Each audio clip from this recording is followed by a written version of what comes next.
swing by and pick up a door. And once I get that sheeting on, the basement will be as secure as it's ever going to be. My furnace will be here Tuesday, I think.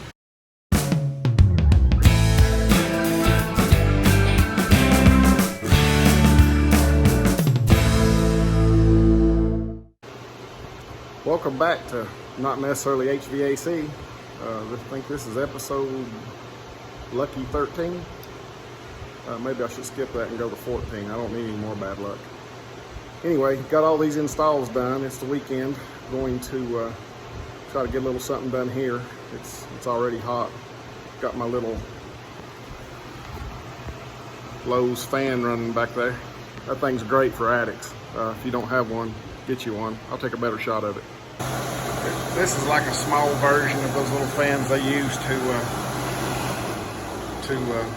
dry out carpet when it gets wet. You can see you can daisy chain more than one together.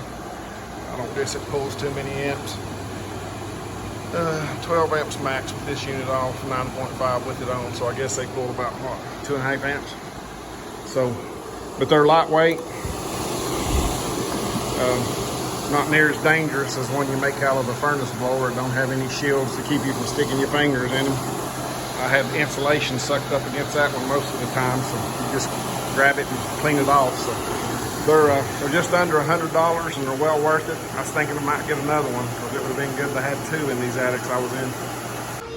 I'm going to cut the hose in for the registers. Made me a little metal piece here the size of all the boots. They usually use a 2x4 to space them off the wall. Just makes it quick and easy. Don't have to get the tape measure out.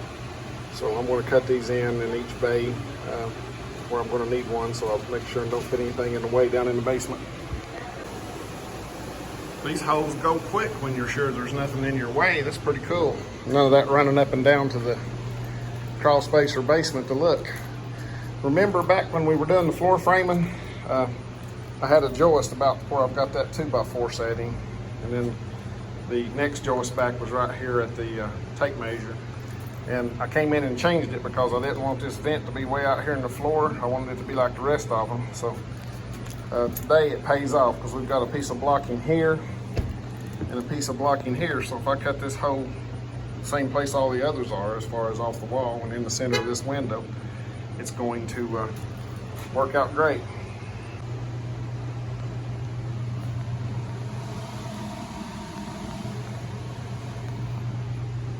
Nice. Going to make some more ductwork here at the shop for the little house. Here's what I got from my return box. That's what's going to go in the wall up there where I left that stud out. And then this is just a piece of 8x20, store-bought duct that I've put together there.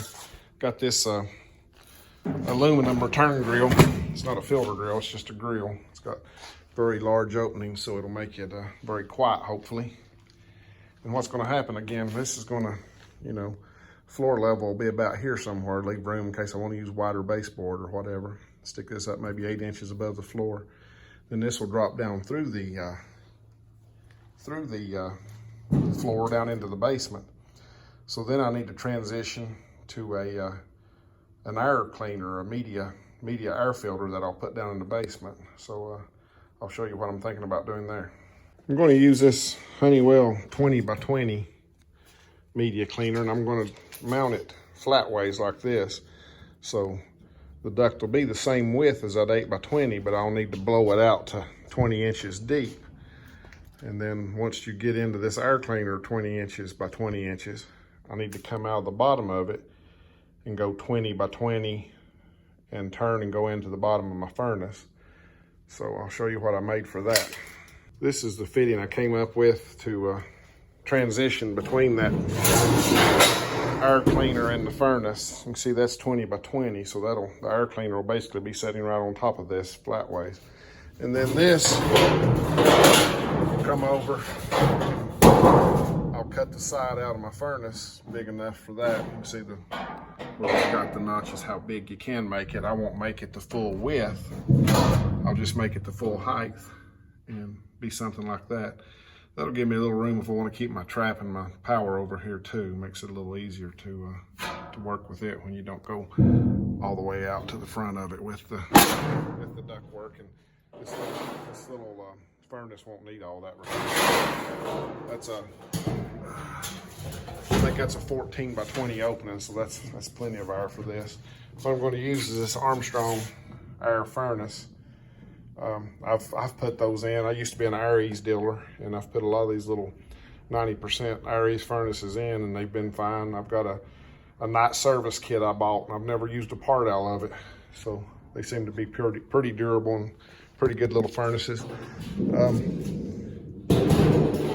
I've got my AC coil sitting on top of it here. What I'm going to use there, I'm going to use an American Standard air conditioner. So I went ahead and got this coil. I've got it setting on there now. Of course, it's got a little bit of an offset right here because of that flange that's turned up. I'll look at that and see. I mean, it's probably fine like that once I seal it up, but we'll decide. I'm going to actually configure it just like this with the refrigeration lines coming out the back. Since you got the flues up front here, I won't have to, you know, take them loose if I ever need to take the coil out or anything. There'll be plenty of room. The thing's going to basically be sitting down in the center of the basement. And then, of course, there's my transition fitting I've got made for the top. So if I put these little furnace feet under it, my total height from whatever it's sitting on up to the top of my insulation here will be about 6 feet, 72 inches. I've got 83 inches to work with down there.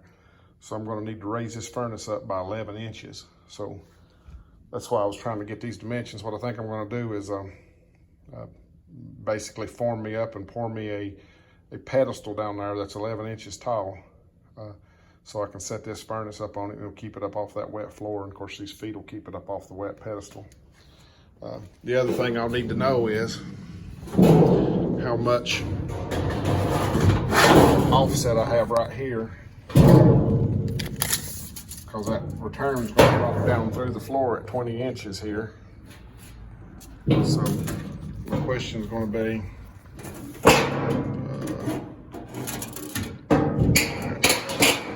looks like 9 inches.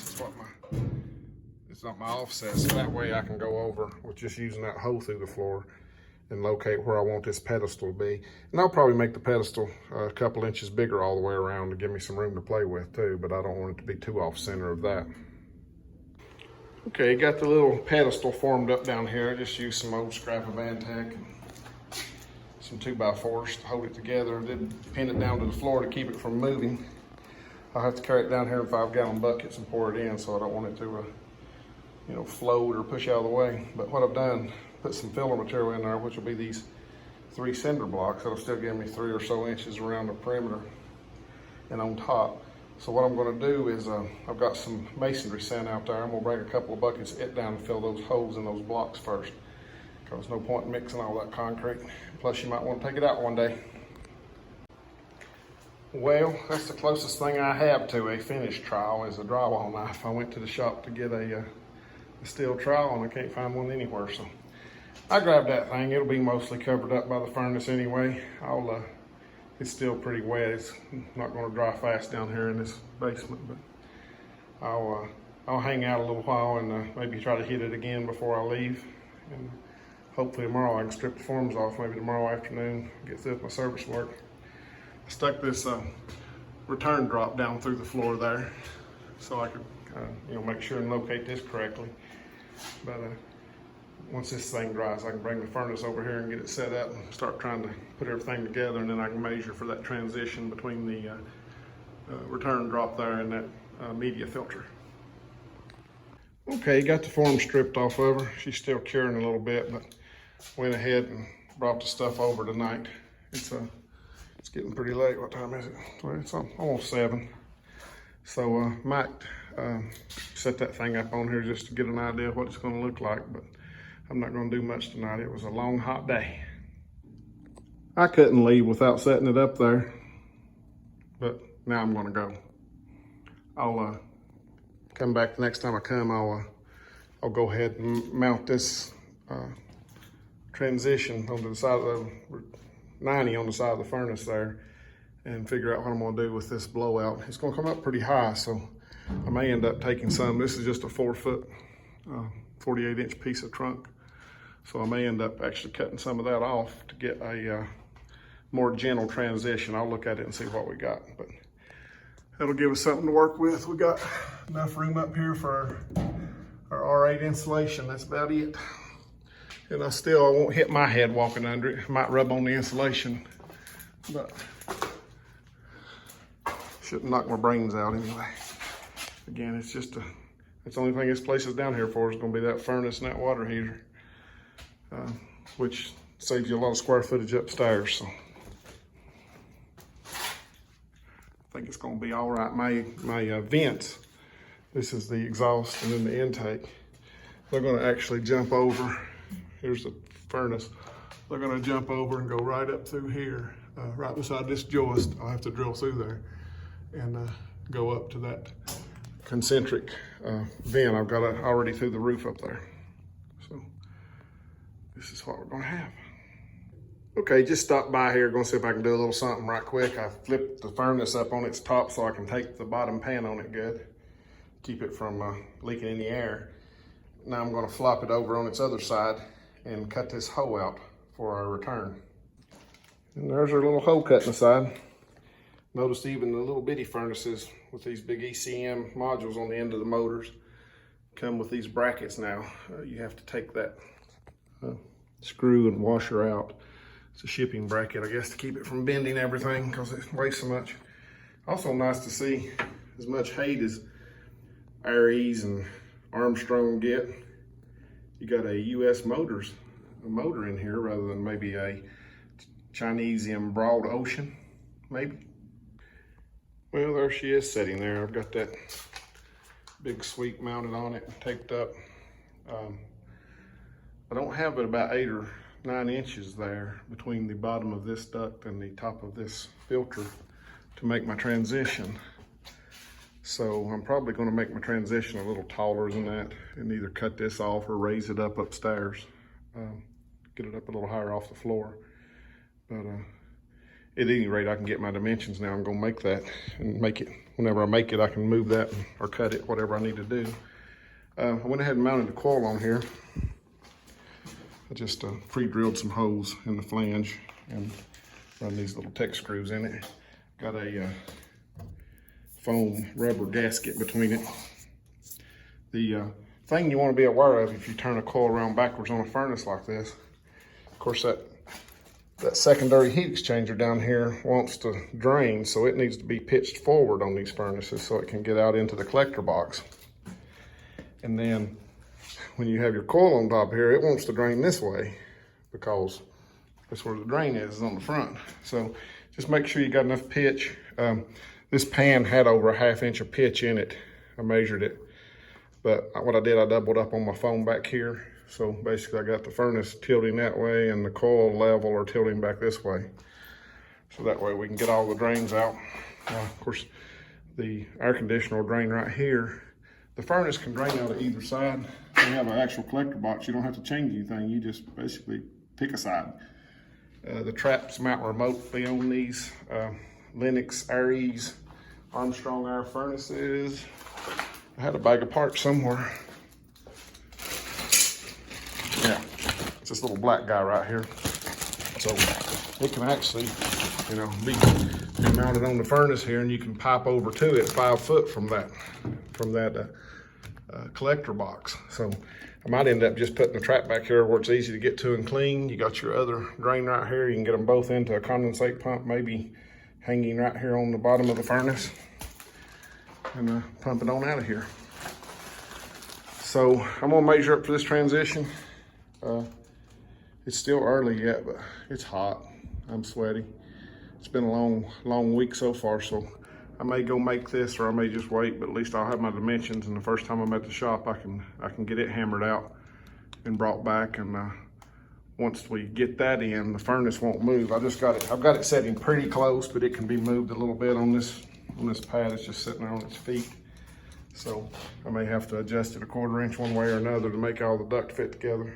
So I'll wait and do that before I attach my supply transition up there. That way the furnace will be right where it's going to be, and when I put that transition on, I can start measuring to each of these supplies. Well, it's a wet Saturday morning. Be a good time to make a transition. I just cut out the side profile. This is for that return drop coming down to that media filter. Up here is an 8-inch wide piece of duct coming down to it, and we're going to blow it out to a 20-inch wide filter. These little 1/4-inch edges here will be our little flanges we turn in to go into a Pittsburgh seam. Be here, here, here. I gotta notch that out. But what I'm gonna do, I'm gonna notch this out right here, and then I'll lay this on the other half of that piece of metal and mark it out before I start working on it. That way I'll have a sister. The only thing you gotta be careful of on these, and a lot of times transitions are symmetrical. Of course, these aren't, so you have to make sure and bend these flanges the right way on these two side pieces, or if you make them identical, they won't fit, because it'll be a left and a left. I'll go ahead and bend this one over here at the brake. Basically, all I'm going to do is put in a cross brake to give it some rigidity, and then I'm going to bend up these little 1/4-inch flanges. So now that piece number 1 is bent, you can see this is, if I made the part I marked on the inside of this piece, it would be identical to this and therefore wrong. So the side I've got the marks on is actually going to be the outside. I can put me a little tick mark on here. So this is the outside of this piece. When I cut this out, I'm actually going to be cutting out the line anyway, because I laid this piece on it and marked it, so the line is outside of the actual limits of the piece. So, but I'll put that little 0 on it there to remind me that that's the outside when I take it over to the brake. So that gives us a mirror image, or bookends there. So I've got the sides done, which are, I guess, the easy pieces. So the next easiest piece will be this straight side. So let's do it next. Okay, this easy side is 18 inches tall. Of course, we can measure that real easy. If I just cut 18 inches off this piece of metal and then made it 22 inches wide, which is what I'll need to make this end piece, because of the Pittsburgh seam, it'll finish out 20 inches. I would wind up with a piece of metal 18 inches tall and nothing to do with it right now, because this other side is longer, because that's where our diagonal comes in. So if this was 18, that's because this was an inch up here on there where it goes up into the duct or make our drive out of. And then this is 8 inches versus 20 inches. So this angle at 45 degrees is 12 inches. So that's 13 inches. I made it 4 inches tall over here, which is 17 inches. And then our other inch for our connection to the filter makes it 18 inches tall. But that's not what this is. This is something, this is the hypotenuse of a 12 by 12 triangle. So we'd take 12 times 12 is 144 for this side. 12 by 12 is 144 on this side. That's 288. You'd have to take the square root of that, which would be 16.97 inches plus or minus. And that 0.03 inches turns out to be about a 32nd, I guess. So we'll just make it 17 inches. So we'd have 1 inch, 17 inches, 4 inches, and 1 inch. So we can just add that together. We'll make that our top piece, or we'll make this piece that long when we cut it, and then we can trim it off to make this little 18-inch piece. I'm just messing with you. You didn't think I did that in my head, did you? I wrote it down after I did it on a calculator. Came out to the van to get some notchers. It's gonna wash us away. Built me a little carport here at my shop. The garage door used to be out here, and I have no parking. I mean, my lot line is right here at the sidewalk. So what I did, I dropped back into this area and built a new wall and put in another garage door and put some soffit in it. You can see the old writing that was on the wall back when this building wasn't here, and that building next door was there and had their phone number. Their phone number was 400. I said something about cars. I had to cover just a little bit of it up. A lot of it got covered up by the roof on this building when they built it, but this works out good on a wet day. Have a place to pull in. You don't have to open up the shop if you don't need to go back there, the warehouse. I just go in this side door and where I've got my office and my metal making tools. Again, there's the easy side. Got the Pittsburgh seam on both sides. It's 18 inches tall, and it's going to go together right like this. Is the other side roughed out here. I actually wrote 22 and 23 on it before I actually cut it, because I have been known to pick up a piece that's close like that and turn it the wrong way and start making cuts and screw it up. But what I've done, this is my 1.25 inch space where that Pittsburgh seam is going to go down both sides. I've notched it out where that bend is at the bottom of the 45, where it turns and goes down toward the media filter, so that Pittsburgh seam won't be in there and I can bend it easily. And then I've notched out for my slips and my flange going on to my air cleaner on the other side. So what I'll do now, while it's nice and flat, I'll take it over and run both sides through the Pittsburgh, and then I'll take it over to the box break and bend it up. Notch that back at 1.25 inches so that I can bend this piece of metal without having that double seam to try to fool with. I can just set my fingers on my brake inside of this and it should bend easily. And that keeps that Pittsburgh seam nice and crisp right there. Keeps from crushing it. So got both of those. I should just be able to take this over to the brake. I've got to put my cross brakes in it too. So it's about necessary to have a little box brake when you're doing it this way. There may be a lot better ways of doing it, but that's the only way I know how. My experience with a Pittsburgh machine is what I've done since I bought this little thing. That's it. And there she is, ready to beat together. It mostly left those seams opened up, so it should be pretty easy to put together. And there she is, all put together. Cut a couple of S-locks and stuck on top where it's going to the other duct. This thing's 18 inches tall.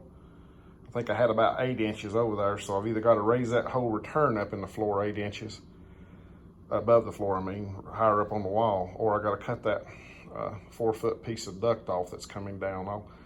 I'll make that decision when I get over there, but I'll probably end up cutting that duct off some. I really don't want that return that high, I don't think, in the wall. It might look funny if it's not got any reason to be up that high. Okay, it's nearly dark outside, but I wanted to run over here and see if this thing would fit okay and maybe get it put in. What I wound up doing was going ahead and chopping off a piece of that duct. I think it was about, I don't know, 8 or 9 inches to cut off of it to make it fit in here. And what I'm doing now, I'm putting the air cleaner in. And what I wanted to show you was, I have pretty good luck. I don't know how well that'll show up, but where you've got this thick piece of metal on the air cleaner and the thinner flange that I made on my transition fitting here. You can usually take a piece of S-lock and get it started and just push it on.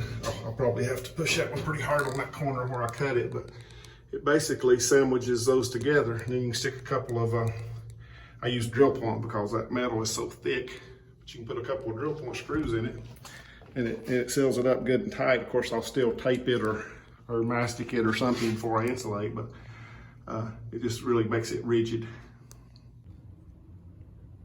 Had a little time this afternoon, so I came by here to the shop, and this is my last little transition. That's going from a 12-inch duct down to an 8-inch duct, be the end of the line.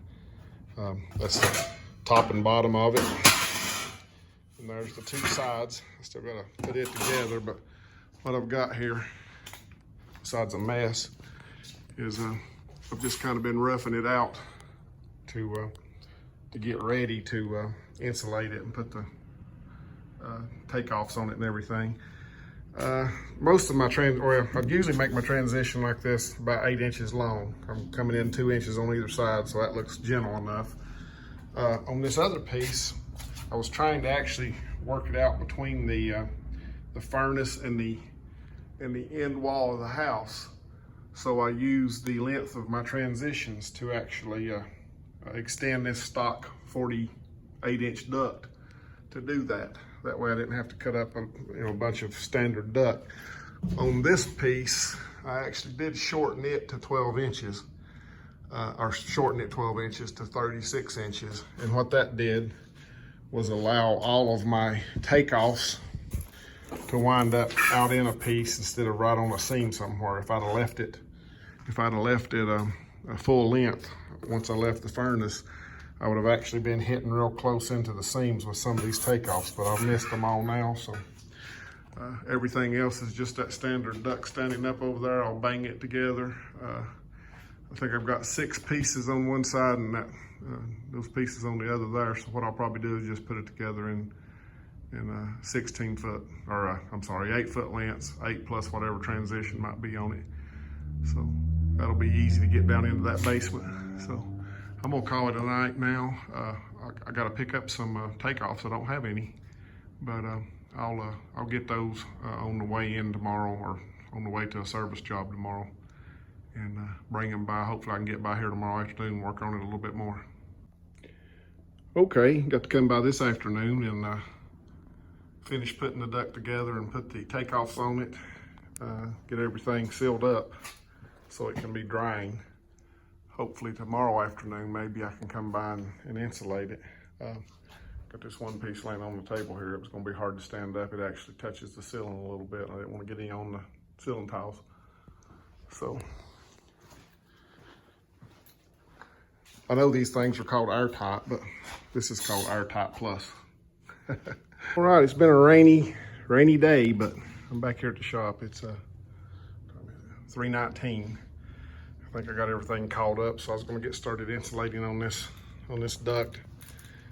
Getting ready to do a end cap on this one here.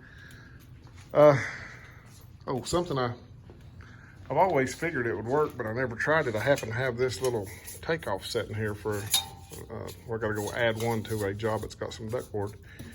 And I grabbed it up here and stuck it down in the insulation here and twisted it around like a biscuit cutter, and it makes perfect little holes. I just push down until I get to the foil, and then I took a razor knife and cut the foil. But it worked great for making little round holes. But I got to do a call this morning. I had a call late last night. I was actually, I didn't even hear it, so I was out. The guy that used to be in the Army with my dad called and said that his air conditioner wasn't working properly. Said the outdoor fan was running, but he wasn't getting any air blowing in the house. And that he was home with the coronavirus. I was like, oh boy. So I called him back early this morning, and I went ahead and went out there, and fortunately it was a package unit. Unfortunately it was raining, so I got to work in the rain, but it was I think it's a 2015 Amana, had an ECM motor that was dead. So he was the second owner of the house. The people put the heat pump in right before he bought it, so the extended warranty didn't apply, but he got in a couple of months under the wire on the 5-year warranty. Supply house a couple town over had the motor, so I went and got it and put it in for him, so he's cooling now. Like I say, he's an older fella. And he said he's doing okay. He's congested, and they've got him on Robitussin and Tylenol, best I could tell by talking to him on the phone. Like I said, I didn't actually go in and see him or nothing. I told him when he got better to look me up and I'd get his money then. Just like with metal, I've never had any formal training on insulating, but I assume when you don't have skill, you just resort back to what you learned as a kid, which is wrapping Christmas presents, right?